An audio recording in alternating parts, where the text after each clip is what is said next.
आप्यायन्तु ममाङ्गानि वाक् प्राणश्चक्षुश्रोत्रमथो बलमिन्द्रियाणि च सर्वाणि सर्वं ब्रह्मोपनिषदम्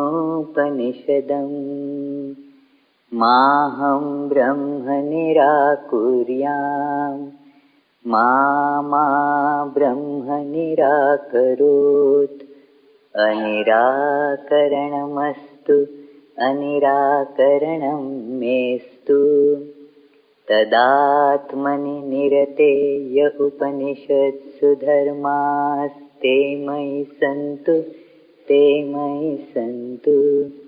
ॐ शान्ति शान्ति शान्तिः। हरिः ओम्।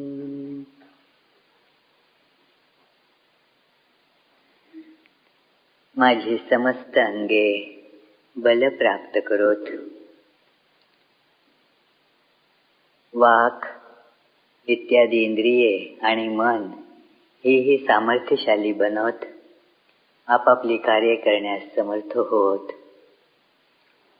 सर्व काही एकमेवाद्वितीय परब्रह्म जे उपनिषदांनी वर्णिलेलं ते आहे. मी हे सत्य कधीच न नाकारो, हे सत्यही माझा कधीच नकार न करो, किंबहुना माझ्याकडून तरी कधी याला नकार न मिळो. या सत्याच्या अनुभूतीसाठी लागणारे समस्त सद्गुण माझ्यात सदैव वसोत. ओम शांती शांती शांती.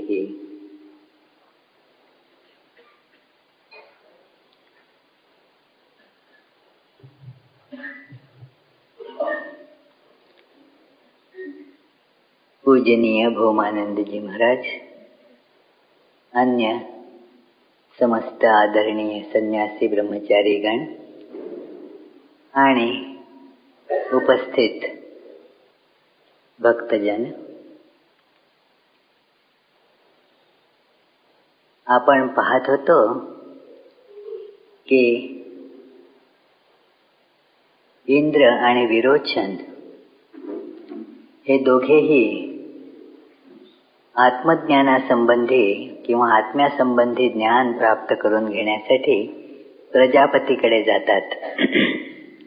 त्यांनी ऐकलेलं आहे की आत्म्याच्या ज्ञानानं मनुष्य सर्व कामना त्याच्या पूर्ण करतो. हा आत्मा अजर आहे, निर्दोष आहे, त्याचा तो सत्यकाम आहे, सत्य संकल्प आहे आणि त्याच्या ज्ञानानं, त्याच्या प्राप्तीनं सगळ्या लोकांवर जय प्राप्त होतो. आणि म्हणून सर्व लोकांवर जय प्राप्त करण्याची इच्छा जी मनुष्यात स्वाभाविक असते. आपण सर्व जयी व्हावं, आपण पुष्कळदा तोंडाने ही इच्छा व्यक्त करणार नाही, कारण लोक वेड्यात काढतील म्हणून, परंतु आपल्यामध्ये ही इच्छा असते की माझा सर्व समस्त संसारावर माझं अधिपत्य असावं, माझ्या इच्छेप्रमाणे सगळं जग चालावं. ही सुप्त इच्छा प्रत्येकात असते आणि त्याचं कारणही उघड आहे की परमात्म्याची सत्ता, परमेश्वराची सत्ता समस्त जगावर आहे आणि तो आपल्यात आहे म्हणून आपल्याला असं वाटत असतं. त्याचा आरोप आपण शरीरावरती करत असल्यामुळे चुकून असं वाटतं की म्हणून मग या शरीररूप माझी पण सत्ता सर्वत्र चालावी. हा असा अध्यास, अशी ही माया कार्य करीत असते. तर ही इच्छा दोघांची आहे, इंद्राचीही आहे आणि विरोचनाचीही आहे. आणि म्हणून ते दोघं प्रजापतीकडे येतात आणि प्रजापती इकडे येऊन 32 वर्ष तिथे नाना व्रतांचं पालन करीत, तपस्या करीत ब्रह्मचर्य वास करतात. आणि प्रजापती त्यांना त्याच्यानंतर विचारतो तोपर्यंत काही चौकशी करत नाही की कशासाठी आलात. 32 वर्ष त्यांना तसंच राहू देतो. याच्यामध्ये एक महत्वाचं तत्व सांगितलेलं आहे की प्रश्न विचारण्यासाठी देखील एक प्रकारची मानसिक तयारी आवश्यक असते, एक प्रकारची शुद्धी आवश्यक असते. आपले विचार आणि आपल्या भावना ह्या परिशुद्ध व्हायला हव्या असतात आणि ते एका विशिष्ट वातावरणामध्ये त्या प्रकारचं आचरण करीत राहिल्यानं हळूहळू होत असतं. म्हणून एकदम आले आणि प्रश्न विचारला, खिशातून कागद काढला आणि मला हे असं असं काय जरा सांगा बरं समजावून, असं घडत नाही. ते 32 वर्ष त्यांनी तिथे चुपचाप सगळ्या प्रकारची ती जी आश्रमातली कामं वगैरे असतात ती करत, सर्व प्रकारची शिस्त पाळून जेव्हा तसा 32 वर्ष वास केला, त्यानंतर कुठं त्यांना प्रजापतीनं विचारलं की काय तुम्ही कुठल्या इच्छेनं इथं वास करत आहात. आणि तेव्हा त्यांनी सांगितलं की आम्ही ऐकलेलं आहे या आत्म्याबद्दल की तो अशा रीतीनं निर्दोष आहे, अपहत पापमा, तर त्याला म्हातारपण नाही, त्याला मृत्यू नाही, सत्य काम आहे, सत्य संकल्प आहे आणि त्याच्यावरती विजय मिळवणारा सर्व काही जिंकतो. तर अशा ह्या आत्म्याचं ज्ञान आपल्याकडनं आम्हाला हवं आहे. आणि प्रजापतीनं त्यांना थोडक्यात सांगितलं की हा जो अक्षिणी पुरुष म्हणजे तुमच्या नेत्रात जो पुरुष दिसतो तो हा नेत्रातला पुरुष तोच आत्मा आहे. आणि मग त्यांच्या लक्षात आलं, या दोघांनाही वाटलं की म्हणजे आपल्याला जो हे शरीर दिसतं, ज्याचं प्रतिबिंब आपण पाहतो, कारण नेत्रात आपण काय बघतो तर प्रतिबिंब पाहतो, तर तसंच जो आरशात दिसतो किंवा जो पाण्यात जाणवतो तो जो आपलं शरीर आहे तोच आपला आत्मा आहे.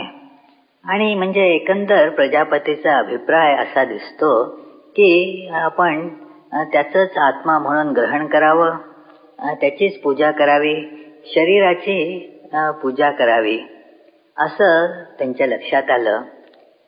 प्रजापतींना जेव्हा त्यांनी तसं म्हटलं तेव्हा प्रजापतीला कळलं, त्याच्या लक्षात आलं की ह्यांना काही बरोबर ज्ञान झालेलं नाही.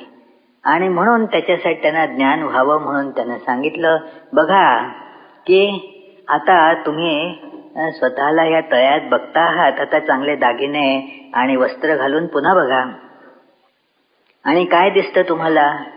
तर त्यांनी सांगितलं की हो, आम्हाला आता दिसतं आम्ही छान अलंकारांनी आणि वस्त्रांनी युक्त आहोत. तर प्रजापतीला वाटत होतं की बघा हे ह्याच्यावरनं तरी ह्यांच्या लक्षात येईल की शरीर म्हणजे आत्मा नाही, कारण शरीर हे त्या अलंकार घातले, सुंदर कपडे घातले की सुंदर दिसतं.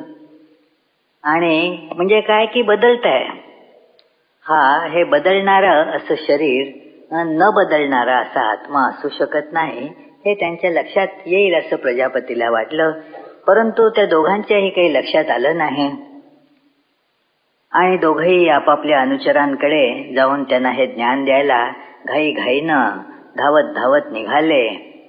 ते असं हे त्यांचं आता असुरांचं उपनिषद झालं, कारण हा विरोचन त्यांनी जाऊन आपल्या अनुचरांना हे सांगितलं की म्हणजे काय की हे शरीरच आपला आत्मा आहे, त्याचीच काळजी घ्या, याच्यासाठी सगळे भोग घेऊन या, आणखी दुसरं काही आत्मा म्हणून काही नाही. देहालाच मी मानतात त्यांचा हा आत्मा हे अशा प्रकारचा असतो. एका ह्याच्यात म्हटलं होतं, एक स्वामीजी त्यांनी एक निघाले होते विमानानं कुठे, मुंबईहून फ्रान्सला चालले होते. तर त्यांना म्हटलं होतं की काय तुम्ही शरीर हे कसं काय. ते म्हणाले त्या तिथल्या क्लार्कला की आपण शरीर नाही. तर तो क्लार्क म्हणाला नाही आपण शरीरच. ते म्हणाले बघ मी तुला सिद्ध करून दाखवतो की आपण शरीर नाही. माझ्याजवळ ते रिटर्न तिकीट आहे, इथून ते फ्रान्सला जाणार आणि परत येणार. आणि जर मी मध्येच मेलो आता मी जात आहे, मी मेलो तर तुम्ही मला याच तिकिटावरती परत येऊ द्याल का? आता जर मी शरीर आहे तर मला आता याच तिकिटावरती तुम्ही परत येऊ दिलं पाहिजे ना. जर शरीर तर राहिलं तसंच, मला समजा काय हार्ट अटॅक येऊन मी मेलो तर आता ही बॉडी आता तशीच येऊ द्याल का? तर तो क्लार्क म्हणाला नाही नाही नाही, त्याच्यासाठी कार्गो तिकीट लागेल, या तिकिटावरती नाही त्याला आणता येणार, कार्गो ते वेगळं ते तिकीट काढावं लागेल त्याच्यासाठी. का हो, जर शरीर म्हणजेच मी आहे तर आता मला या पॅसेंजर तिकिटावरती तुम्ही जसं घेऊन जाता तसंच परतही येऊ दिलं पाहिजे ना. नाही नाही, तसं नाही जमणार. का नाही जमणार? जर मी म्हणजे शरीरच आहे तर हे जमायला पाहिजे होतं. जर हे जमू शकत नाही म्हणजे तुम्हालाही मान्य आहे, त्या तुमच्या या एअर फ्रान्सला सुद्धा हे मान्य आहे की आपण म्हणजे शरीर नाही. सिंपल गोष्ट आहे, साधी सोपी गोष्ट आहे की आपण शरीर नाही. परंतु हे ह्यांच्या विरोचनाच्या काही लक्षात आलं नाही. त्यांनी पटकन जाऊन सांगितलं की ह्या शरीराची पूजा करा, आणि व्यवहारात म्हणून जे लोक सगळं काही या शरीरासाठीच करीत असतात, ह्यालाच चांगलं घर मिळालं पाहिजे, तिथे घरी मोठं आपण छान सुंदर बंगला बांधतो, कशासाठी? चला हे शरीर ठेवू. विचार सुद्धा होत नाही तिथे की शरीर म्हणजे मी नाही. त्याच्यासाठी समस्त भोगांची रचना केली जाते. हे म्हणून म्हणतात की असुरांचं उपनिषद आहे. तर इंद्राला मात्र मनामध्ये थोड्या वेळानंतर प्रश्न निर्माण झाला आणि त्याला लक्षात आलं की हे ज्ञान काही बरोबर नाही आहे. कारण हे शरीर तर जसं चांगले कपडे घातले की सुंदर दिसतं, तसंच हे शरीर डोळा फुटला की आंधळ होतं. म्हणजे त्याच्याबरोबर मीही आंधळा होतो. आत्मा जर शरीर आहे तर आत्माही आंधळा झाला, आत्माही बहिरा झाला. शरीर म्हातारा झालं म्हणजे आत्माही म्हातारा झाला. शरीर मेलं म्हणजे आत्माही मेला. छे असा हा आत्मा असणं शक्य नाही. आपण कुठल्या आत्म्याच्या प्राप्तीसाठी प्रजापतीकडे गेलो होतो की जो ज्याला जरा नाही, ज्याला मृत्यू नाही, ज्याला हे अशा प्रकारची कुठलीही बंधनं नाहीत, असा ज्याच्या समस्त इच्छा पूर्ण होतात, सत्यकाम सत्य संकल्प, अशा आत्म्याच्या ज्ञानासाठी आपण गेलो होतो. पण हे शरीर तर काही तसं दिसत नाही. तर म्हणून तो प्रजापतीकडे परत आला आणि सांगितलं प्रजापतीला की हे बघा की काहीतरी गडबड आहे, की मला हे शरीर म्हणजे काही आत्मा नाही. प्रजापती म्हणाला हो बरोबरच आहे, शरीर म्हणजे काही आत्मा नाही, तू म्हणतोस ते बरोबरच आहे. मग अधिकाने सांगितलं आपण त्या प्रश्नाचा विचार जरा नंतर करू की प्रजापतीनं सुरुवातीलाच सगळं व्यवस्थित का नाही सांगितलं बरं? असं कोड्यात बोलायची काय गरज होती? तर प्रजापती म्हणाला हे असंच आहे. मग मला बरोबर सांगा. ठीक आहे, जरा आणखीन 32 वर्ष ब्रह्मचर्य वास करा, मग बघू. नंतर त्यांनी त्याला सांगितलं की बघा, तो जो पुरुष मी सांगत होतो ना, आत्मा जो स्वप्नात दिसतो तो, आणि इंद्राच्या लक्षात आलं त्यावेळेस हो बरोबरच आहे की पहा की जरी आपल्या नेत्राला विकार झालेला असला तरी त्याच्यासाठी स्वप्न बघताना त्याच्यामुळे काही अडचण येत नाही. कॅटरॅक्ट झाला म्हणून असं दिसताना त्रास होईल, परंतु स्वप्न बघताना काही त्रास होईल का कॅटरॅक्टचा? काही त्रास होत नाही.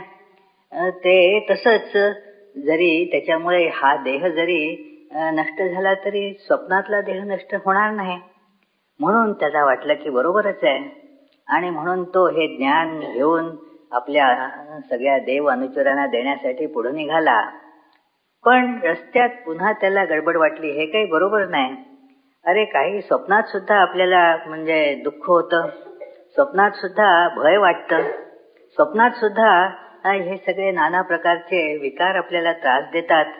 तर म्हणजे ज्या आत्म्याचं वर्णन केलेलं होतं तो काही हे स्वप्नातला मी देखील असणं शक्य नाही, हे स्वप्नातलं शरीर देखील आत्मा असणं शक्य नाही.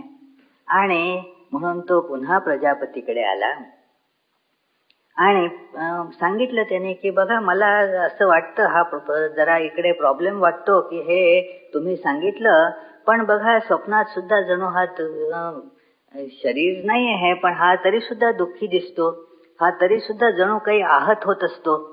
ह्याला सुद्धा स्वप्नात देखील नाना प्रकारच्या कामना सतावत असतात. तर असा हा स्वप्नातला जो शरीर आहे हा काही म्हणून आत्मा असणं शक्य नाही. प्रजापतींनी त्याचं अनुमोदन केलं. हा ठीकच आहे, बरोबरच आहे, हा काही आत्मा असणं शक्य नाही. बरं, मग आणखीन आत्म्याचं ज्ञान पाहिजे. ठीक आहे, आणखीन पुन्हा 32 वर्ष ब्रह्मचर्य वास करा. ते प्रजापतीनं म्हटलं आणखीन 32 वर्ष थांबा. कशासाठी? आणि इंद्र सुद्धा या ज्ञानाची किंमत जाणून होता. त्याच्यामध्ये काही घासाघीस करण्यात अर्थ नाही. त्याला कळत होतं की जरा बघा हो, 32ची जरा काही आणखीन अर्धी सोळा करा, फार हे असं काही त्यांनी म्हटलं नाही. निमूटपणे 32 वर्ष तो तिथे पुन्हा ब्रह्मचर्य वास करीत राहिला. तर अशा रीतीने किती वर्ष झाली हो? 32, 32, 32, 96 वर्ष झाली. आणि मग इंद्रानं त्या इंद्राला प्रजापतीनं सांगितलं की पहा, तू जेव्हा गाढ झोपतोस ना तेव्हा बघ, तेव्हा सुद्धा तुला एक अनुभव येत असतो, आनंदाचा अनुभव येत असतो. ह्या गाढ झोपेमध्ये, ह्या सुप्त अवस्थेमध्ये तुला जो मी जाणवतो ना तो, आणि म्हणून तोच हा आत्मा आहे. ह्या सुप्त अवस्थेमध्ये जो तुला जाणवतो, बघ बरं तो काय आहे, कसा आहे, तो आत्मा आहे ना. आणि म्हणून हे एवढं प्रजापतीने सांगितल्यानंतर इंद्रालाही वाटलं हो, खरंच आहे, स्वप्नातले सगळे त्रास सुद्धा इथे नसतात. गाढ झोपलेला असल्यानंतर ह्याला कुठल्याच प्रकारच्या शारीरिक संवेदना स्थूल स्तरावरती किंवा सूक्ष्म स्तरावरती जाणवत नाहीत. आणि म्हणून हा छान आनंदात आहे. असा हाच आत्मा आहे असं समजून तो निघाला. परंतु तरी देखील थोडं पुढे गेल्यानंतर त्याला जाणवलं की अरे, इथे ही गडबड दिसते की हा जो झोपलेला आहे तो आता त्याला हा बाकीचे दोष नाही आहेत, बरोबर आहे. हा झोपेतला मी, त्याला हे शारीरिक दोषांनी तो ग्रस्त नाही आहे आणि स्वप्नातल्या मीच्या दोषांनी देखील ग्रस्त नाही आहे. पण तिथे दुसरी त्याचा तो जणू आता अचेतन आहे. त्याला काही चेतनाच नाही ना. तो आहे असं काय म्हणायचं त्याला आता तो जणू काही मृतच आहे. तो अस्तित्वात आहे हे म्हणण्यासारखं काहीच नाहीये तिथे. तो आहे हे तरी कसं समजायचं? तिथे त्याने म्हटलंय म्हणून की तो जणू विनाशाला प्राप्त होतो. न अहम खलु अयम एव संप्रत्यात्मानं जानाति अयम अहम अस्मि इति नो एव इमानि भूतानि विनाशम एव अपीतो भवति. तर हा जणू विनाशाला प्राप्त होतो. तो मी आहे असंही जाणत नाही, हे जग आहे असंही जाणत नाही. मग हा मेला आणि झोपला याच्यात काय फरक आहे सांगा बरं? तो मेला काय आणि झोपला काय, दोन्ही ठिकाणी त्याचा अनुभव जवळजवळ सारखाच दिसतो. मग आता हे काही मला बरोबर वाटत नाही बुवा, हा काही आत्मा आहे असं वाटत नाही. हा आत्मा जो सर्वव्यापी आहे आणि सर्व जयी आहे. आता जय करण्यासाठी काही असलं तर जय करायचं. आता काय जय काहीच नाहीये, आता मी सगळं सर्व जयी आहे असं कसं म्हणायचं? तर हे अशा प्रकारे इंद्राला वाटलं की हे सगळं जे सांगितलेलं आहे हे काही बरोबर नाहीये. हे आता मेल्यातच जमा आहे ना. आता तिथे हे बरोबर आहे की मला काही दुःख जाणवत नाही. अरे, दुःख जाणवायचा प्रश्न जसा प्रेतालाही येत नाही ना. प्रेताला सुद्धा काही दुःख जाणवत नाही. मेलेले आहेत, आता काय दुःख जाणवणार त्याला? त्याला काही हे नाहीये, प्रश्न येत नाही. तो सदा निरोगी आहे, कारण काही करण्यासारखं नाही आहे तिकडे. म्हणून जे एकदा सांगतात की एक डॉक्टर होते आणि त्यांनी आपला दवाखाना दुसरीकडे नेला होता. तर त्यांच्याकडे ते असतात डॉक्टरांच्याकडे, विशेष करून ऑर्थोपेडिशियन्स असतील, तज्ञांकडे ते सांगाडे असतात मनुष्य शरीराचे. तर सगळं सामान इकडनं तिकडे नेताना एका हातगाडीवरती घेऊन तर तो सांगाडा पण घेऊन चालला होता एक जण. तर एका बाईने विचारलं त्याला, हे काय, हे कुठे घेऊन चाललाय? तर त्यांनी आपलं सहज उत्तर दिलं, डॉक्टरकडे.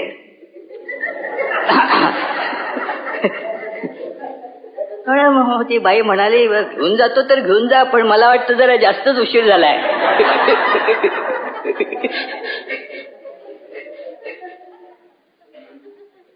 आता ते त्याला काही त्रास नाहीये, बरोबर आहे, त्या स्थितीमध्ये आता काही त्रास नाहीये, बरोबर आहे, पण काही जिवंतपणाही नाही आहे. आता ह्या स्थितीला काय, मला ही स्थिती काही बरोबर वाटत नाही, ही स्थिती काही प्राप्त करण्यासारखी वाटत नाही. न अहमत्र भोग्यम पश्यामी, ही अशा प्रकारच्या आत्मज्ञानाचा काही उपयोग आहे असं मला वाटत नाही. मला हे असलं आत्मज्ञान नको. तिथे अहो काही हे एखादा घोडा तो नाठाळ आहे, माझा घोडा फार छान आहे, तो बिलकुल नाठाळ नाही. पण का नाठाळ नाही आहे? कारण तो मेलेला आहे. तर आता तो मेलेला घोडा नाठाळ नाही हे उत्तम आहे, हो, पण तो जीव, त्याचा उपयोग काय त्या घोड्याचा? तर हे असं ज्ञान की सुषुप्तीतला आता मी जो आहे तो त्याला काही करता येत नाही, त्याची कशावर सत्ता नाही, त्याला काही समजत नाही, मी आहे आणि जग आहे याची जाणीव त्याला नसते. हे काय काय उपयोगाचं हे सगळं? म्हणून तो पुन्हा ठरवतो की चला आपण जाऊन आता प्रजापतीला पुन्हा विचारू, हे काय जरा मला गडबड वाटते, मला पुन्हा जरा नीट समजावून सांगा. पुन्हा तो प्रजापतीकडे जाऊन आपली शंका मांडतो की हे बघा, मला काही बरोबर नाही वाटत, हा कसा काय आत्मा असेल?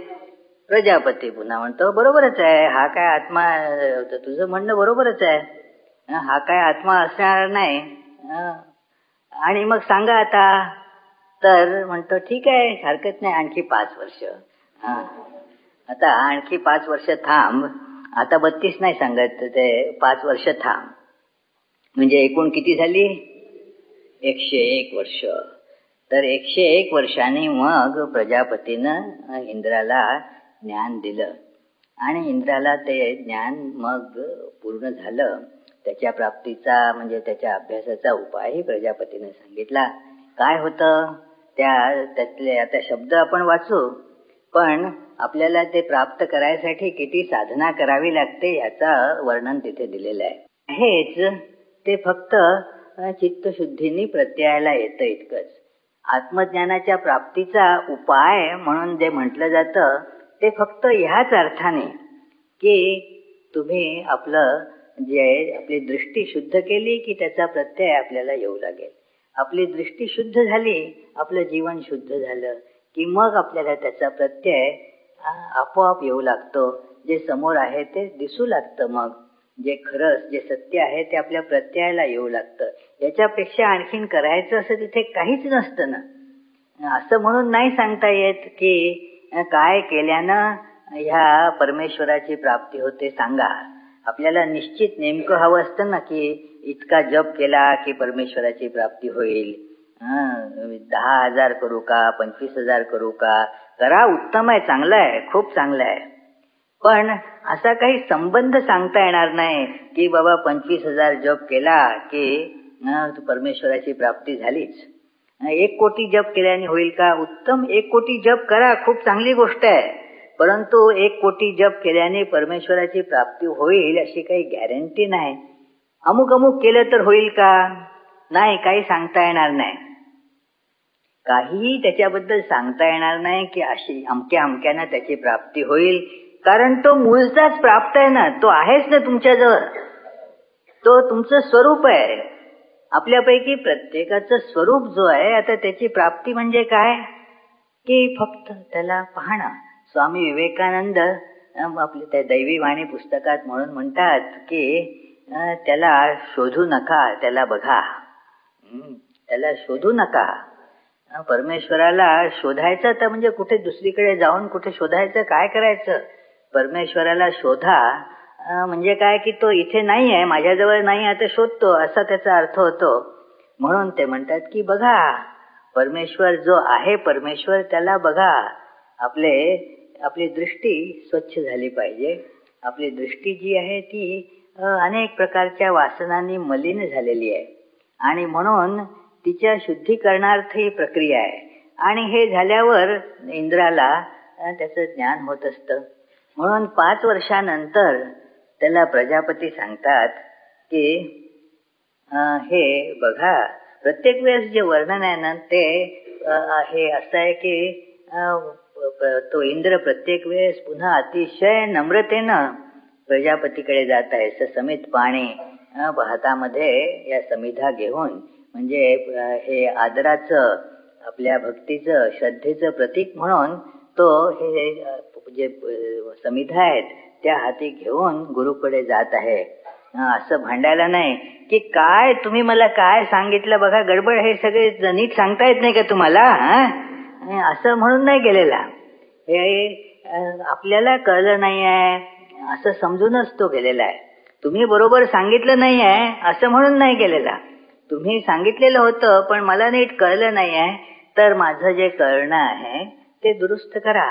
म्हणून तो तिथे प्रजापतीकडे पुन्हा पुन्हा जेव्हा जेव्हा गेला तर अशा प्रकारेच अतिशय श्रद्धेनं, भक्तीनं समिधा हाती घेऊन गेलेला आहे. आता त्याला हे सांगतात, त्याला ज्ञान दिलं जातं की पहा, मघवन, मघवन म्हणजे इंद्राचं नाव आहे. हे मघवन, मर्त्यम वा इदम शरीरम आत्म मृत्युना. हे शरीर कसं आहे, इथे शरीर म्हणजे केवळ स्थूल शरीर नव्हे, ही जी आतापर्यंत सांगितली होती ती सगळी शरीर ही कशी आहेत तर मृत्यूंना ग्रस्त आहेत. ती मरणारच असतात. ती सगळी ती शरीर मरणाने ग्रस्त आहेत. असं नाही की ती कधी कधी मरतात कधी कधी नाही. ती मरणधर्मीच आहेत. त्यांची गतीच मुळी मरण आहे. तिथे अमरत्व शोधण्याचा प्रयत्न व्यर्थ आहे. शरीराचं असणं हेच जणू हेच म्हणजे काय की नाना बदलांच्या साखळीलाच तर शरीर म्हटलं जातं. अनेक प्रकारच्या ह्या केमिकल रिॲक्शन्स सुरू असतात आणि त्याला आपण शरीर म्हणतो. तर ते त्या हे जे आहे परिवर्तन सतत त्याच्यात होत असतं आणि एक दिवशी ते नष्ट होणारच असतं. तर म्हणून त्याचा धर्मच तो आहे की ते मरणारच असतं. ते म्हणून चिंतन करायला सांगतात याच्यामध्ये अध्यात्मशास्त्रात की बघा, आपल्या शरीराबद्दल असा भाव ठेवा की ते चितेवर पडलेलं आहे. बघा त्याला की ते चितेवर पडलेलं आहे. तिथे जाणारच आहे ते, त्याची गती तीच आहे ना, तिथे पोचणारच आहे ते. आता पुढचा विचार करा की त्याच्यात पुढे काय. ते शरीर तर चितेवर पडलेलंच आहे, तीच त्याची गती आहे. तर म्हणून विचार तसाच करा. जसं आपण कुठे निघालेलो असलो की इथून मुंबईला निघालो आहे आणि कुठे गाडीत वगैरे बसलेलो आहे, तर आता मुंबईला पोचतोय. आता विचार कुठल्या डोक्यात राहील की आता मुंबईला पोचल्यावर काय करायचं. तर कारण तिथे पोचायची प्रक्रिया सुरूच आहे. तर आता मुंबईला समजा पोचलेलोच आहे, आता ह्याच्या पुढं काय करायचं ते बघायचं आहे. तसंच ही मृत्यूची प्रक्रिया सुरूच आहे ना. जन्म झाल्याबरोबर मृत्यूची प्रक्रिया ही सुरूच झालेली आहे. तर आता ते त्याच्या शरीराकडे म्हणून त्या दृष्टीनं बघूच नका, ते चितेवरती पडलेलं आहे. आता पुढचं बोला. ते शरीर आता हे नष्ट, त्याचा धर्मच आहे की नष्ट होणं. ती गोष्टच तशी आहे. ते कुणाचं तरी त्याचं तो मेला मी मरणार नाही असं नाही. प्रत्येकाचं शरीर हे मरणधर्मीच आहे, त्याचा धर्मच आहे मृत्यू. आणि तरीही याला युधिष्ठिराने म्हटलं होतं की सगळ्यात मोठं आश्चर्य ते की आपण मरणधर्मी असून सुद्धा आणि याचं प्रत्यंतर चहूदिशांनी आपण नित्य बघत असताना देखील आपल्याला वाटतं की आपण मात्र मरणारे नाही, आपण मरणार नाही असं आपल्याला वाटत असतं. अगदी खात्रीपूर्वक वाटत असतं बघा, की आपण व्यक्त करणार नाही पण वाटत असतं. का? कारण आपलं स्वरूप कधीच मरत नसतं आणि त्याचा अध्यास ते चुकीनं या शरीरात बघितलं जातं. म्हणून वाटतं की हे शरीर देखील मरणार नाही. जर हा आत्मा ह्या शरीरात बघत असल्यामुळे आणि आत्मा अमर असल्यामुळे ते शरीर देखील वाटतं की अमर आहे. जसं की एखादी काच आहे आणि त्या काचेच्या मागे एक लाल रंगाचं फडकं आहे, तर ते फडकं आता त्या काचेतनं दिसतं तर वाटतं की ती काच लाल आहे. ती काच लाल नाही आहे, पण त्या फडक्याच्या निकटतेमुळे ते फडकं मागे असल्यामुळे ती काच लाल आहे असं वाटू लागतं. ती काच लाल नाही आहे, ते फडकं बाजूला ठेवलेलं आहे, ते फडकं मागे असल्यामुळे ती काच देखील लाल दिसत आहे.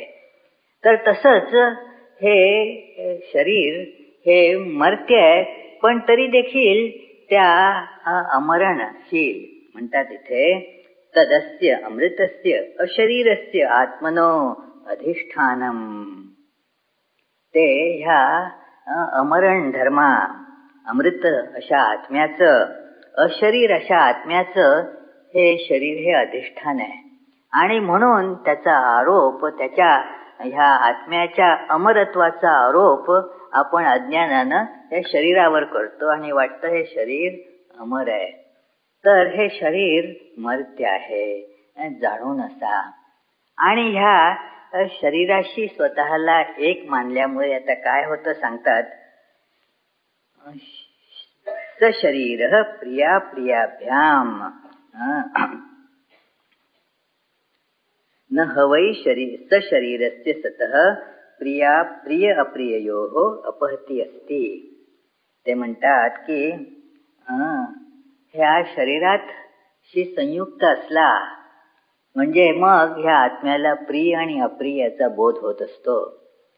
जर मी म्हणजे शरीर ही जाणीव असली तरच मला प्रिय आणि अप्रिय याचा त्रास होत असतो. आपण आधी बघितलं होतं काही 2 दिवसापूर्वीच्या प्रवचनात की हे प्रिय आणि अप्रिय हे क्लेश आहेत, याचा आपल्याला त्रास होत असतो. प्रिय मिळालं नाही म्हणून त्रास होतो आणि अप्रिय मिळत नाही म्हणून त्रास होतो. शिवाय प्रिय मिळाल्याबरोबर अप्रिय होतं हाही एक प्रश्न आहेच. तर त्याच्यामुळे ह्या प्रिय आणि अप्रियच्या कचाट्यात आपण सापडलेलो असतो. दोन्हीकडनं आपण जणू ते टेनिसचा बॉल होऊन जातो, दोन्हीकडनं बडवले जातो. एकीकडनं प्रिय हाणतो, दुसरीकडनं अप्रिय हाणतो. तर अशी आपली ही गती असते इथे. म्हणून म्हणतात की बघा, मी शरीर असं जर बघितलं तर तुम्हाला प्रिय आणि अप्रिय यांच्यापासून सुटका नाही. प्रिय आणि अप्रिय ह्याचा बोध आपल्याला होत असतो तेव्हाच, आणि तेव्हा तो होणारच असतो. त्याच्याशिवाय आपल्याला इथे दुसरं जीवन नाही. मी म्हणजे शरीर, मग त्याला प्रिय आणि अप्रिय यांचा हा आता मार आलाच. प्रिय मारतं आणि अप्रियही मारतं. असं ह्या दोन्हीच्या कचाट्यात हे सापडलेलं आपलं जीवन आहे. कशामुळे? तर मी शरीर आहे ह्या बोधामुळे. मग हे स्थूल शरीर असो की सूक्ष्म शरीर असो की कारण शरीर असो, या तिन्ही शरीरांच्या बाबतीत हे सांगितलेलं आहे. आपल्याला प्रश्न पडेल की कारण शरीराच्या बाबतीत का बरं म्हटलं? तिकडे तर काही प्रिय आणि अप्रियांचा काही बोध होत नाही ना. हो, परंतु त्या स्थितीत काही राहता येत नाही ना. तिथे ते तुम्हाला पुन्हा ते जणू बीज आहे, त्या कारणाचं कार्यात रूपांतर होत असतं. आणि म्हणून आपल्याला पुन्हा या मन आणि स्थूल शरीराशी संयुक्त व्हावं लागत असतं आणि तिथे प्रिय अप्रियाचा बोध होत असतो. प्रिय आणि अप्रिय ह्याचा बोध या सूक्ष्म शरीरात आणि स्थूल शरीरात फक्त अभिव्यक्त होतो इतकंच. कारण शरीरात तो नाही असं नाही, पण व्यक्त झालेला नाही इतकंच. जसं तिथे हे त्या कोंबडीच्या अंड्यात जसं कोंबडी आहे, ते पिल्लू आहे, पण ते व्यक्त झालेलं नाही आहे, पण व्यक्त झालेलं नाही इतकंच. तसंच ह्या कारण शरीरात हे प्रिय आणि अप्रिय आहे, पण सध्या त्याची अभिव्यक्ती होत नाही इतकंच. काल जसं त्या स्विचचं उदाहरण दिलं होतं की ह्याच्यात ते थांबवून ठेवलेलं आहे, सध्यापुरती त्याची अभिव्यक्ती थांबवून ठेवलेली आहे. अभिव्यक्तीचं सगळं साधन वगैरे सगळं आहेच तिथे, फक्त बटन दाबल्याबरोबर आता अभिव्यक्ती होईल, तोपर्यंत अभिव्यक्ती होत नाहीये इतकंच. आणि म्हणूनच जेव्हा ही सुषुप्तीची अवस्था संपते, मनुष्य स्वप्न किंवा जागृतीच्या अवस्थेत येतो, तर त्याबरोबर पुन्हा जसेच्या तसेच हे प्रिय आणि अप्रिय जाणवू लागतात. म्हणून हे प्रिय आणि अप्रिय तिथेही विद्यमान असतात, फक्त अभिव्यक्त नसतात इतकंच. तर ह्या प्रिय आणि अप्रिय ह्यांच्यापासून सुटका ते म्हणतात हे होऊ शकत नाही. जोपर्यंत कुठपर्यंत होऊ शकत नाही की जोपर्यंत आपण स्वतःला शरीर समजतो तोपर्यंत शक्य नाही आहे. आणि जेव्हा आपण जाणतो की आपण शरीर नाही तेव्हा काय होतं? अशरीरम वावसंतम न प्रिया प्रिये स्पृशतः. जर अशरीर आत्म्याला ह्या प्रिय आणि अप्रिय यांच्याशी काही संबंधच पोचत नाही.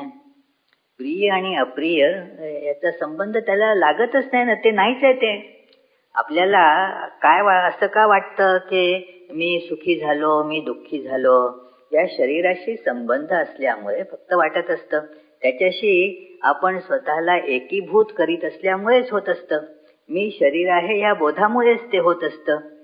एक साधं उदाहरण घ्या थोडं नुसतं समजण्यासाठी म्हणून, की समजा इथे माझं चित्र आहे आणि माझा छान सुंदर फोटो, म्हणजे माझा जितका होऊ शकेल तितका, तर तो असा फोटो ठेवलेला आहे आणि तो कोणीतरी फाडला माझ्या समोर. आता मला दुःख होतं. माझा आहे ना, माझा दुसऱ्या कोणाचा असला तर काही दुःख होणार नाही. माझा आहे तर जितका माझ्याशी त्याचा संबंध आहे तितकं दुःख होईल. पण तरी मी विचार करतो मला काय झालंय, शेवटी फाडला तो फोटोस ना, मला काय त्रास झाला का नाही. आता समजा माझा असाच पुतळा केलेला आहे, 3 डायमेन्शनल त्रिमितीय पुतळा केलेला आहे. तो कोणी असाच फोडला तर तरी मला आता थोडंसं दुःख होईल, पण वाटेल की काय शेवटी पुतळाच आहे, मी थोडीच आहे तो, मला काही झालेलं नाही आहे. आता हे शरीर म्हणजे काय तेच आहे की नाही. आपला या शरीराशी काय संबंध आहे? तो एक पुतळा आहे. चुकून अगदी चुकून आपण त्याला मी मानत आहोत इतकंच. तो एक पुतळा तयार केलेला आहे, माती किंवा धातू वापरायच्या जी हाडं बिडं वापरलेली आहे तितकंच पुतळा तयार केलेला आहे. आता त्या पुतळ्याला मी मानल्यामुळे मग आता त्या पुतळ्याला जे जे होतं ते मला होतं. त्या पुतळ्याला हार घातला तर मला वाटतं मला हार घातला, ह्या पुतळ्याला शिव्या मारल्या तर मला शिव्या दिल्या. तर हे कशामुळे होत आहे? फक्त ह्या आयडेंटिफिकेशनमुळे. या मी म्हणजे शरीर हा बोध दृढ असल्यामुळेच फक्त असं होत आहे. एरवी असं होण्याची काही शक्यता आहे का? मी आणि ते शरीर याचा काही संबंध नाही असं जिथे दिसलं तिथे त्याचा ते प्रिय आणि अप्रिय याचा स्पर्शच मला होत नाही. बघा, दुसऱ्या कुणाला कुठेतरी मारलं काय मला काय त्याचं सुखदुःख होतं का? तिथे चीनमध्ये कोणाला तरी कुणीतरी मारलं, काय मला त्रास होतो का त्याचा? काही त्रास होत नाही. काय तर झालं असेल बघ, काय आपल्याला काय करायचं आहे? मी म्हणजे काही ते नाही, तिथे मी म्हणजे ते आहे असं जिथे संबंध लागला तिथे सुखदुःख होऊन जातं. ते जो मेला तो माझा कोणीतरी आहे की बघा, एकदम सगळं काही बदलून जातं. माझं आहे म्हटल्यानंतर लगेच आपली वृत्ती बदलून जाते.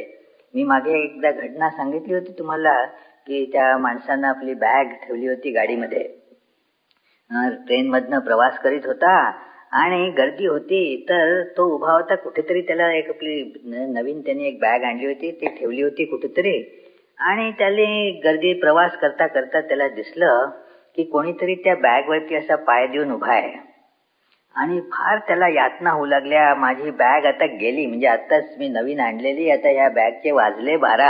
अरे राम राम, त्या माणसाला एवढं अक्कल नाही का, कळत नाही का? आणि त्याला चांगली शिक्षा दिली पाहिजे. हे काय माझ्या बॅगवरती असा पाय देऊन उभा राहतो म्हणजे काय? आणि त्याचं स्टेशन आलं आणि तो उतरणार म्हणून ती बॅग घ्यायला गेला, तेव्हा त्याला दिसलं ती त्याची बॅग नाही आहे, ती तशीच दिसणारी पण ती दुसरी बॅग आहे.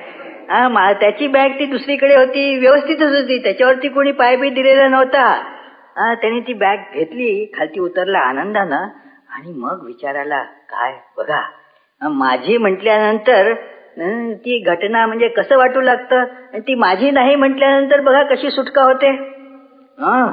आनंद झाला की नाही, तर सुख झालं की नाही, त्या कात्रीतनं सुटला की नाही, माझी म्हटल्यानंतर सगळं होतं. म्हणून श्रीरामकृष्ण किती सुंदर सांगतात की मी माझे हेच अज्ञान आहे, हीच माया आहे. मी आणि माझं हीच माया आहे. लांबलचक बाकी मायेबद्दल मोठे वेदांतातले ग्रंथ वगैरे, ती कशी असते आणि कुठे असते वगैरे, त्याची चर्चा न करता इतकं जरी आपण लक्षात ठेवलं, मी आणि माझे ह्याचंच नाव आहे माया. माझं काहीच नाही खरोखर, मीच नाही तर आता माझं कुठनं असणार. पण त्याच्या ह्या भावनेमुळे आपल्याला त्रास होतो की हे मी आणि हे माझं आहे. आणि मी शरीर आहे बघा, माझं शरीर म्हटलं तरी त्रास होतो, कारण त्याच्याशी मी संयुक्त झालेला आहे. मी शरीर म्हटल्यानंतर किती त्रास होत असेल, किती त्याच्याशी ह्या मरण धर्मा शरीराशी एक मानल्याने आता किती दुःख आपल्या वाट्याला येतं बघा. ते मरणार आहे, मी अमर आहे. पण त्या मरणधर्मी ज्याचं मरण निश्चितच आहे, अशा ह्या शरीराशी स्वतःला एक मानलं की बघा किती सगळा त्रास आपल्याला सहन करावा लागतो. आणि हा भ्रम संपला की मग हा भ्रम संपल्यानं आता काय मला त्रास होणार आहे सांगा बरं? काही त्रास होणार नाही. तर ते दुसऱ्याच्या त्या बॅगवरती उभा आहे, हो सो मला काय, माझं काय जातं त्याच्यामध्ये, कदाचित त्याचीच बॅग असेल, कुणास ठाऊक. तर एकदम आपण चिंतामुक्त होऊन जातो. माझं नाही काय म्हटल्यानंतर पूर्णपणे मनुष्य चिंतामग्न होऊन जातो. माझं म्हटलं की लगेच मग प्रिय अप्रिय यांचा स्पर्श होतो. अशरीर अशरीरे अशरीरम वावसंतम न प्रिय प्रिया प्रिय स्पृशतः. प्रिय आणि अप्रिय यांचा स्पर्शच व्हायचा प्रश्न त्या ठिकाणी उद्भवत नाही. म्हणून म्हणतात ते इंद्राला की हे इंद्रा, ही अशा प्रकारे इथे शंकराचार्यांचं खूप सुंदर विस्तृत असं भाष्य आहे. आपल्याला ते पूर्ण बघायला सवड नाही. अनेक प्रकारच्या तत्वज्ञानाच्या चर्चा या ठिकाणी आलेल्या आहेत. का बरं? कारण आपण मी म्हणजे एक शरीर आहे किंवा मी म्हणजे मन आहे, ही जाणीव इतकी दृढ असते की ह्याच्यापासून आपल्याला हे नाही हे ऐकलं जरी तरी सुद्धा याच्याबद्दल कितीतरी मनामध्ये शंका निर्माण होतात. समजा मी शरीर नाही, मी मन नाही, मग हे असं कसं मला होतं? जर शरीर आणि मन मी नाही तर मग सांगा बरं, मग हे जगामध्ये असे व्यवहार आपापले चालतात ते कसे काय चालतात? इतकंच नाही तर मग उपनिषदातली वाक्य की हे बघा त्याच्यात म्हटलेलं आहे असं असं, आपण आपल्या समर्थनासाठी मग नाना शास्त्र आणतो. शास्त्रांचा मूळ उद्देश आहे आपल्याला मुक्त करणं, पण आपण बंधनाला इतकं चिकटून बसत असतो. काय आपल्याला भ्रम असा झालेला आहे की ज्या साखळदंड जे आपल्याला बांधलेले आहेत, ज्यांनी आपण करकचून बांधले गेलेलो आहे, ते आपल्याला दागिन्यासारखे वाटत असतं. हे छान माझे दागिने आहेत, किती छान मला घातलेले आहेत, आणि मग आता हे माझे दागिने गेले तर किती मोठं माझं नुकसान होईल बघा. तर ह्या बंधनांना म्हणून आपण सोडू इच्छित नाही. आणि म्हणून मग शास्त्रांचेही असे वेगवेगळ्या प्रकारचे वाटेल तसे अर्थ लावत असतो, कुठून तरी काहीतरी काढून आणतो. आणि म्हणून शंकराचार्य ते अनेक प्रकारे सांगत आहेत की ह्या शरीराच्या पलीकडे जाणं हेच आत्मज्ञानाच्या प्राप्तीचं साधन आहे. आणि हे साधन मित्र, साधन म्हणजे ते साधन करायला पाहिजे. मी शरीर नाही हा बोध जागवणं मित्र हो साधनेतूनच शक्य होत असतं. त्याच्यासाठी जसं साधन म्हणजे काय की सांगितलं जातं दोन प्रकारे की त्याच्या हे की भगवंताचं चिंतन करा आणि विषयांचं चिंतन थांबवून द्या. परमात्म्याचं चिंतन करणं, विषयांचं चिंतन थांबवणं, ज्याला ते म्हणतात अभ्यास वैराग्य. हे दोन उपाय असतात फक्त. त्याचंच नाव आहे साधना. अभ्यास हा पॉझिटिव्ह भाग झाला की चला भगवंताचं स्मरण करा, आणि वैराग्य म्हणजे त्याच्या विरुद्ध जे काही आहे ते करू नका. तर ही साधना करता करता हळूहळू ही गोष्ट आपल्याला समजू लागते. म्हणून आता वास्तविक तसं बघितलं तर तत्वतः उत्तर देऊन झालेलं आहे. तत्वतः उत्तर देऊन झाल्यानंतरही अजून आता प्रजापती काही तिथे थांबत नाहीत. ते इंद्राला सांगतात की याच्यासाठी आता हे प्राप्त करण्यासाठी व्यावहारिक स्तरावरती आपल्याला अनेक प्रकारची आलंबनं घ्यावी लागतात. ध्यानासाठी काहीतरी आलंबन लागतं. कसं ध्यान करायचं या अशरीरत्वावरती? अशरीर ऐकलं, शब्द ऐकला आपण, पण हे ऐकता ऐकताच त्या अशरीराची सुद्धा एक रूप तयार झालं बघा. म्हणजे हे शरीरी आहे आणि हे अशरीरी आहे असं एक काढलं गेलं तिथे, की हे शरीरी आणि हे अशरीरी, आणि मला हे असं शरीरी व्हायचं नाही आहे, असं अशरीरी व्हायचं आहे. तर ही आपल्या समजण्याची ही आज मर्यादा आहे. म्हणून आता आपल्याला तिथे ध्यानाचा विषय ज्याच्यावरती आपण हे अशरीरत्व समजण्यासाठी ध्यान करू शकू असं काहीतरी ध्यान करायला दिलं गेलं पाहिजे. म्हणून इथे आता सांगितलेलं आहे की आता उपासना ही कशी करायची? उपासना करायला हवी.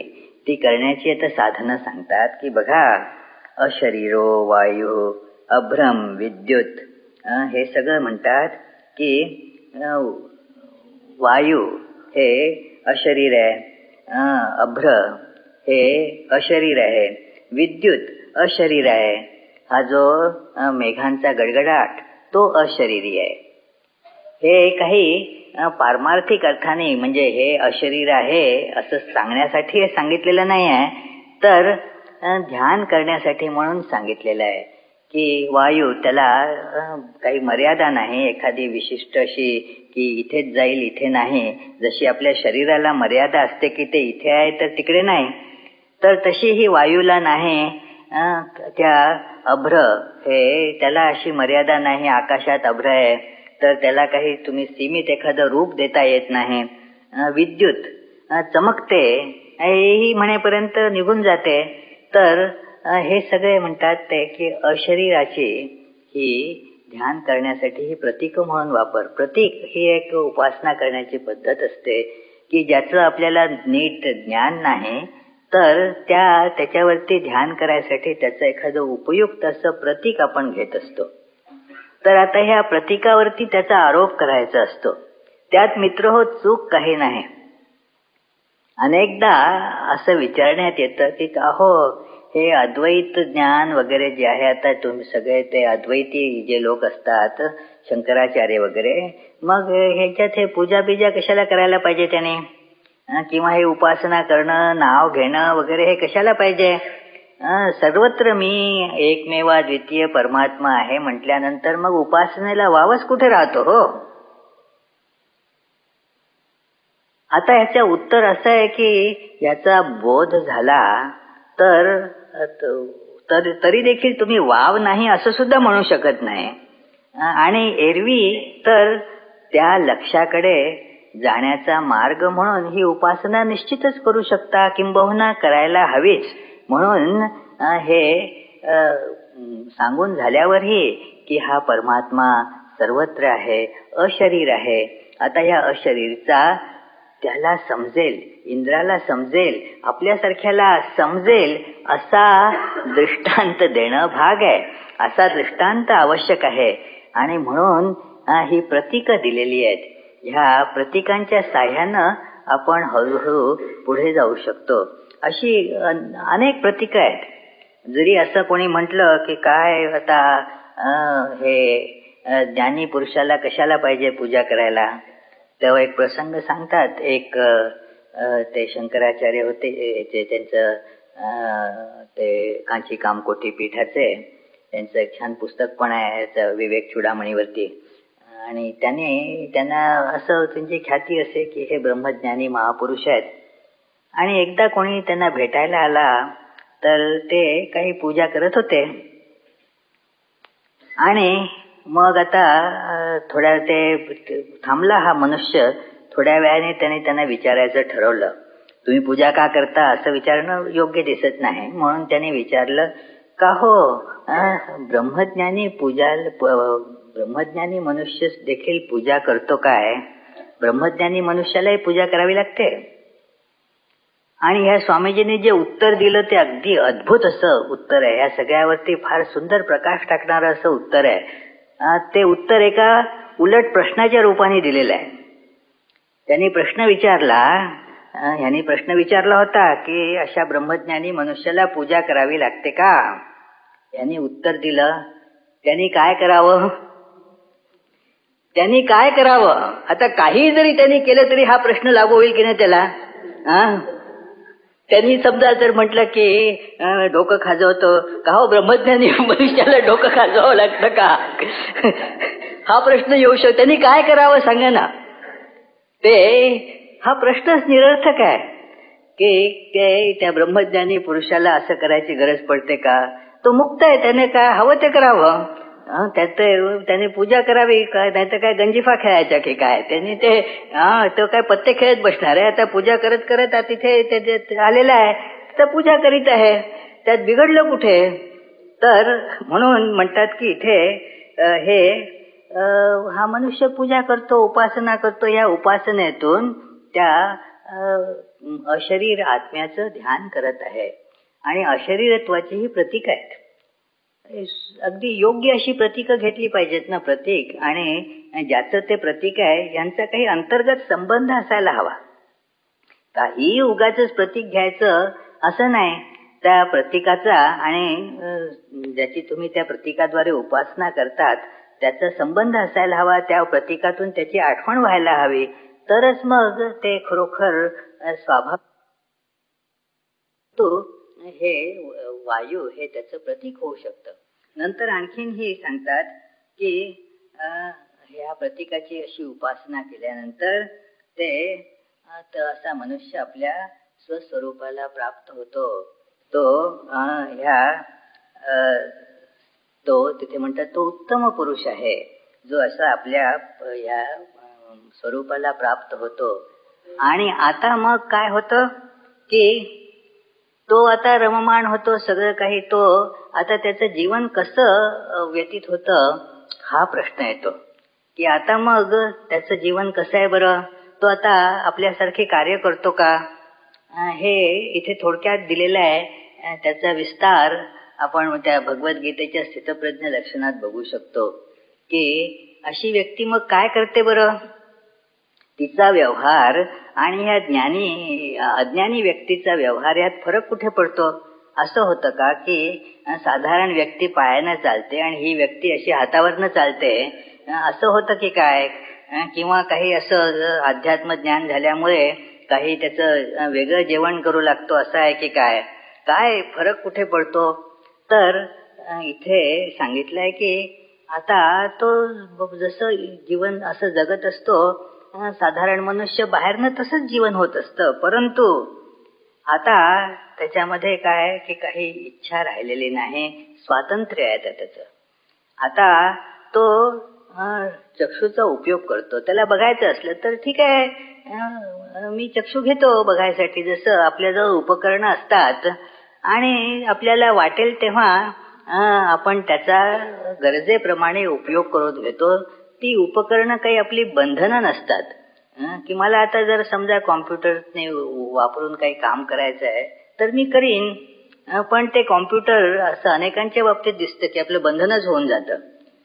ते पाहिजेच असं वाटतं, त्याच्याशिवाय काही होऊ शकणार नाही असं वाटतं. काही गरज नसली तरी तिकडे जाऊन आपलं वेळ घालवायचं एक साधन, ते एक बंधन होऊन बसतं मनुष्याचं. त्याच्याशी ते जे साधन व्हायच्या ऐवजी बंधन होतं. तर साधन एखादी गोष्ट आहे मग तुमच्याजवळ उत्तम आहे ना, चांगलं आहे. तुमच्याजवळ काही सूक्ष्म बघायसाठी मायक्रोस्कोप आहे, छान बघायतात ना, पण तो आता कायमच डोळ्याला बांधून ठेवला तर काय परिस्थिती मोठी गंभीर होऊन जाईल. तर म्हणून आता ही व्यक्ती काय करते? आपल्यात आणि त्या व्यक्तीत फरक कुठे आहे? तोही शरीर रूपी साधन घेतो, ठीक आहे ना, जरा हे जगातलं बघू काय काय आहे. तर त्याच्यासाठी शरीर म्हणून साधन बघण्यासाठी तो डोळा घेतो.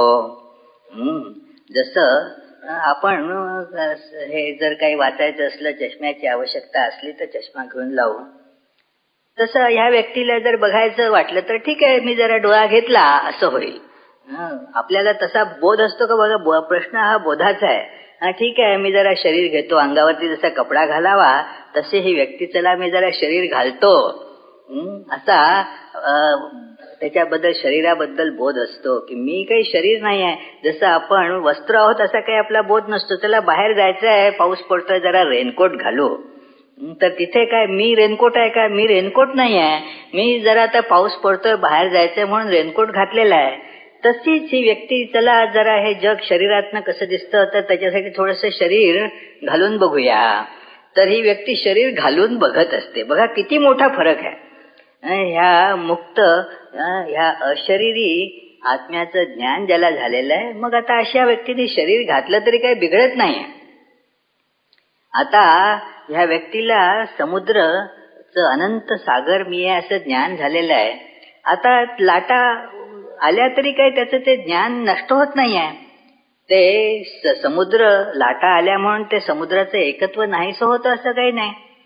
तर तसंच ह्या व्यक्तीचं जीवन आता साधारण मनुष्यासारखं बाहेरनं दिसत असलं तरी सुद्धा आतमधनं अगदी पूर्णपणे भिन्न असतं. ही व्यक्ती आप्त काम आहे, पूर्ण काम आहे. त्याच्यामुळे कुठल्याही कामना ह्या व्यक्तीला आता सतावत नाहीत. आता हे स्वातंत्र्य आहे त्याचं की काय हवं तसं करावं नाहीतर करू नये.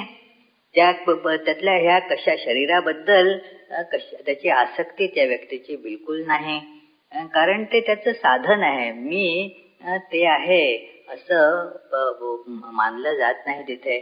म्हणून म्हटलेलं आहे की जर त्याला वाटलं की ते त्याचा प्राण कसा जोडलेला आहे तिथे, तो जगतो म्हणजे काय करतो.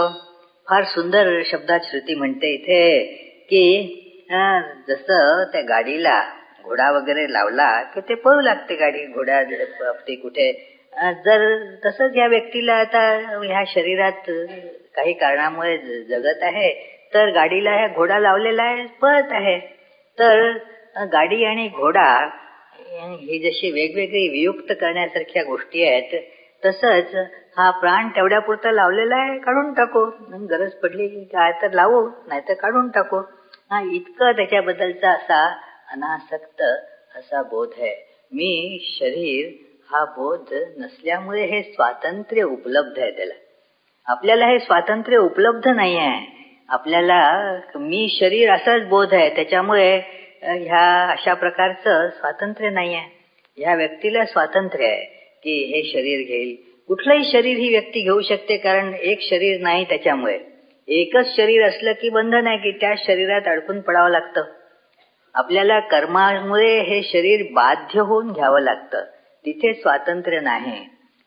एक जसं की कोणाला तुरुंगात काहीतरी गुन्हा केला म्हणून पाठवलं, आता त्या तुरुंगात जाऊ की जाणार नाही हे त्याचं स्वातंत्र्य नाही. जायलाच पाहिजे बाबा, गेलंच पाहिजे तुला. आणि समजा कोणीतरी जातो तुरुंगात, तिथे जरा कैद्यांना काही शिक्षण द्यावं वगैरे, त्यांच्यासाठी काही वर्ग घ्यावेत म्हणून तिथे तुरुंगात जातात. आता ते काय की त्याचं काही बंधन नाही आहे, गेलं तर जावं नाहीतर नाही जावं, आपल्या इच्छेप्रमाणे जावं, परत यावं. ती काही बंधनकारक गोष्ट नसते. त्याला काय कोणी त्या गुन्ह्यासाठी शिक्षा देऊन तिकडे डांबलेलं नाही आहे. तर हा असा फरक आहे. आपण शरीरात आबद्ध आहोत आणि ही व्यक्ती शरीरात आपली जात असते. शरीर हे तिचं ऐश्वर्य आहे. शरीर हे तिचं ऐश्वर्य आहे की आपल्याजवळ एक घर आहे, आपलं घर आहे तर चांगलं आहे ना. घर असणं हे काय आपलं ऐश्वर्य आहे. छान बंगला आहे आमचा, हो सुंदर, ऐश्वर्य आहे, चांगली गोष्ट आहे. पण तो जर तुरुंग बनला तर हाऊस अरेस्ट, काही चांगली गोष्ट नाही. तिथनं तुम्हाला बाहेर पडता येत नाही, तर मग ती काही सुखावह गोष्ट नाही आहे. तो तुमचा बंगला नाही, तो तुमचा तुरुंग आहे. तर असं ह्या शरीराच्या बंधनातनं बाहेर पडायची कुठं सुटका आहे. हे काही आपलं घर नाही, हा तुरुंग आहे. त्या व्यक्तीसाठी ते घर आहे. बाहेर जातो, आत येतो, छान. त्याला काही त्याचं बंधन नाही आहे. म्हणून असं नव्हे की केवळ म्हणजे देह असताना हा अनुभव येऊ शकत नाही असं नाही. सदेह हा अनुभव लोकांना घेता येऊ शकतो. मेल्याने असं होतं असं नाही. तर शरीराबद्दलच्या ह्या मीपणाचा बोध संपला की हे होत असतं. एरवी शरीर मेलं तर म्हणून शरीर बोध मरतो असं नाही, पुन्हा जन्म घ्यावा लागतो. शरीर बोध नाहीसा झाला तर मग शरीर असलं काय आणि नसलं काय ही गोष्ट त्या मनुष्याच्या बोधावरती, त्याच्या ह्या आत्मानंदावरती त्याचा काहीच परिणाम होत नाही. ठीक आहे, शरीर आहे माझं, जेव्हा मला वाटलं तर त्याचा उपयोग करीन. माझ्याजवळ मायक्रोस्कोप आहे, ठीक आहे, वाटलं तर त्याचा उपयोग करीन, माझा ऐश्वर्य आहे ते. तर त्याच्यामुळे काहीही त्याची क्षती होत नाही. हे असं जीवन हे मुक्तीचं प्रगटीकरण आहे. मुक्तीचं ह्या बाह्य स्तरावरती, शारीरिक स्तरावरती मुक्तीचं हे प्रगटीकरण आहे. जसं ज्ञानेश्वर महाराज म्हणतात की हे समुद्र यांनी जर आता तरंगांचं ते अलंकार धारण केले तर त्याच्यामुळे त्याच्या त्या समुद्रपणात काही न्यूनता येते का? त्याच्यात काही न्यून होत नाही. तसंच आता ही आत्मज्ञानी व्यक्ती ही आपल्यात वावरत असली, आपल्याप्रमाणेच खाणं पिणं करत आहे, खेळत आहे, परंतु ज्ञान आहे की मी हे शरीर नाही, मी सर्वव्यापी परमात्मा आहे. तर आता त्या व्यक्तीला बंधन राहत नाही. हाच हे अशरीरत्वाचा भाग आहे इथे. आणि अशा रीतीने या प्रजापतीनं याला ज्ञान दिलं. मग आणखीनही काही काही सुंदर प्रतीक इथे सांगितलेली आहेत की कशा रीतीनं वेगवेगळ्या प्रकारे आपण ध्यान करू शकतो. प्रतीकांचं असं आहे की ती काही सगळ्यांसाठी एकच प्रतीक असलं पाहिजे असं नाही. कुणाला त्याच्या कॉन्स्टिट्यूशन प्रमाणे, त्याचं जे काही आधीचं ज्ञान आहे, अनुभव आहे, त्याच्याप्रमाणे एक प्रतीक सोयीस्कर होईल, दुसऱ्या कोणाला तरी दुसरं काहीतरी प्रतीक सोयीचं होईल. तर म्हणून त्यांनी काही अनेक प्रकारची प्रतीकं दिलेली आहेत इथे की नुसतं हेच सूचित करण्यासाठी की अनेक प्रतीकं असू शकतात. आणि शिवाय याच्यामध्ये हळूहळू प्रगती होत असते हेही त्याच्यातनं सूचित केलं जात आहे. तर अशा प्रकारे म्हणतात की 101 वर्ष झाल्यानंतर, 101 वर्ष तपश्चर्या केल्यानंतर इंद्राला आता हे असं आत्मज्ञान प्रजापतीकडनं मिळालं. तर तिथे हे दाखवलेलं आहे की तपश्चर्येने अंतःकरण शुद्ध झाल्यावर आता त्या शास्त्रांचा अर्थ समजू लागला. आधी ज्यांनी म्हटलं होतं की का बरं प्रजापतीनं सुरुवातीलाच अगदी व्यवस्थित सगळं मांडून द्यायचं, हे पुन्हा कन्फ्युजन त्यांनी केलं कशाला? त्यांचं अगोदरच नीट सांगता येत नव्हतं का? माझ्याकडे आला असतं तर मी बरोबर त्यांना सगळं नीट समजावून दिलं असतं. ते त्या प्रजापती सारख्या गुरुकडे गेले, त्याच्यामुळे प्रॉब्लेम आला बघा. नाहीतर मी त्यांना बरोबर सगळं व्यवस्थित पायरी पायरीने आधीच छान समजावून दिलं असतं. मी तिथे माझ्या विद्यार्थ्यांना बघा कॉलेजमध्ये कसं छान समजावून देतो. ते असं सारखं सारखं त्यांना ते पुन्हा पुन्हा त्या गोष्टी विचाराव्या लागत नाहीत काही. तर का बरं प्रजापतींनी असं नीट एकदमच छान सगळं समजावून सांगितलं नाही?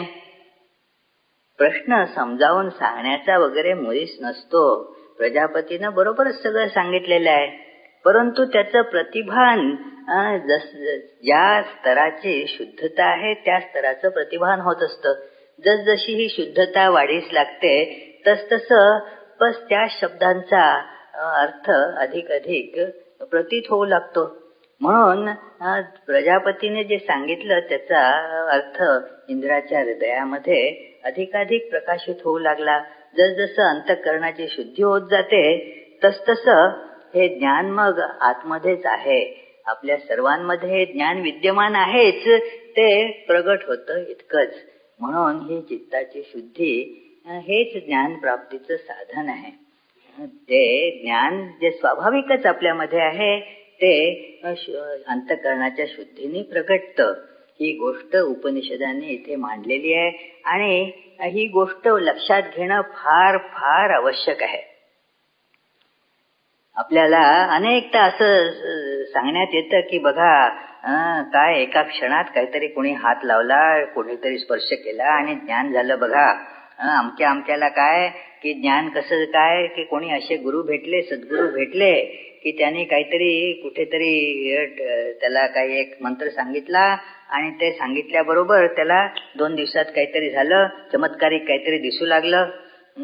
मला एकाने सांगितलं होतं. आणि असं आपल्याला वाटत असतं प्रत्यही की काहीतरी असा फटकन चमत्कार झाला पाहिजे आणि मग आपल्याला ब्रह्मज्ञान हे साधना बिधना न करता झालं पाहिजे. शेवटी म्हणतातच ना, भगवंताच्या कृपेशिवाय काही होत नाही. आपल्याला तेव्हा भगवंताची कृपा बरोबर आठवते की कशाला हे सगळं जप ध्यान वगैरे करायचं. शेवटी शास्त्रांनी सांगितलंच आहे ना की ते भगवंताची कृपा झाली तरच होतं, तोपर्यंत काही होत नाही. मग कशाला उगाच आता हे पहाटे उठा आणि मंदिरात जा आणि देवाचं नाव घ्या आणि ध्यान करा आणि शिवाय अमुक खाऊ नका तमुक करू नका अमका नियम पाळ. कोणी सांगितलं? भगवंताची होईल जेव्हा कृपा तेव्हा होईल. आणि मला काही चमत्कार होऊन काही झालं तर आणखीन चांगलं, फटदिशी होऊन जाईल. परंतु श्रुती मात्र तसं सांगत नाही. हे आपल्याला तपश्चर्या करायला सांगते. तपश्चर्या ह्या उदाहरणात दाखवून दिलेलं आहे की इंद्रासारख्याला सुद्धा 101 वर्ष, काहीच्या मते की ही 101 वर्ष का सांगितली, कारण मनुष्य जीवनाची मर्यादा 100 वर्षाची सांगितली आहे म्हणून. म्हणजे पूर्ण आयुष्य अधिक 1 हे तपश्चर्येत घालवावं, तर मग सबंध आयुष्य ही आपल्याला शुद्धीकरणाची प्रक्रिया करावी लागते. तशी आपली तयारी असली पाहिजे की केव्हा होईल याचं उगाच डोकं त्याच्यात खर्च करू नये. मार्ग चालत राहावं की मग पोचणारच असतो. केव्हा पोचू अजून का पोचलो नाही असं म्हणत चालणं थांबवल्याने पोचणार असतो का? तशाने पोचणार नसतो. म्हणून हे मार्गक्रमणा करत राहिलं पाहिजे, साधना करत राहिलं पाहिजे. असा गुरु रामदास स्वामी म्हणतात तसं की शिष्यास न करविती साधन, ऐसे गुरु पैशाचे 3 मिळाले तरी न घेणे. आणि आपण पैसे देऊन तसले गुरु शोधायला जातो की जे आपल्याला जास्ती साधना न करता स्वस्तात मुक्ती देतील, की काही तुम्हाला करायची गरज नाही मी सांगतो आणि होऊन गेलं. असे गुरु शोधायला जाऊ नये. या उपनिषदाने सुद्धा हा सांगितलेलं आहे, अशी साधना करायला पाहिजे. आता ही चित्तशुद्धीची साधना म्हणजे काय हे आपण उद्याच्या प्रवचनात बघूया की त्याचा गाभा काय असतो. ह्याच उपनिषदातलं मी जे म्हटलं होतं की मागच्या अध्यायातलं एक प्रकरण मी नंतर घेणार आहे. ते छोटंसं प्रकरण आहे पण फार महत्वपूर्ण असं प्रकरण आहे. तर त्याची चर्चा प्रभू कृपेनं आपण उद्या करण्याचा प्रयत्न करूया. आजचं मी हे प्रवचन शांती मंत्र म्हणून इथेच थांबवतो. त्यानंतर आपले विजयराव काही सूचना देऊ इच्छितात. ओम आप्यायन्तु ममांगानि वाक् प्राणश्चक्षुश्रोत्रमथो बलमेन्द्रियाणि च सर्वाणि सर्वं ब्रह्मोपनिषदं माहं ब्रह्म निराकुर्यां मा ब्रह्म निराकरोत् अनिराकरणमस्तु अनिराकरणं मेस्तु तदात्मनि निरते य उपनिषत्सु धर्मास्ते मयि सन्तु. ओम शांति शांति शांतिः. हरिः ओम तत्सत्. श्रीरामकृष्णार्पणमस्तु.